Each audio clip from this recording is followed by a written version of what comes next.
सदर इस्तेहकाम पाकिस्तान पार्टी और उम्मीदवार कौमी असम्बली NA 117 अब्दुल अलीम खान ने NA 117 शाहदरा लाहौर के लिए इंतखाबी मुहिम का आगाज दाता दरबार हाजिरी देकर किया।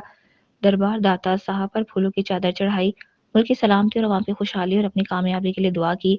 NA 117 की PP 146 के उम्मीदवार गजाली सलीम बट ने कौमी असम्बली के उम्मीदवार अब्दुल अलीम खान का इस्तकबाल किया। शाहदरा से अब्दुल अलीम खान के चाहने वालों का जमे गफीर इस वक्त अब्दुल अलीम खान की रैली में शरीक है। मजीद जानते हैं लाहौर से मोहम्मद अली की इस रिपोर्ट में।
मेरा वोट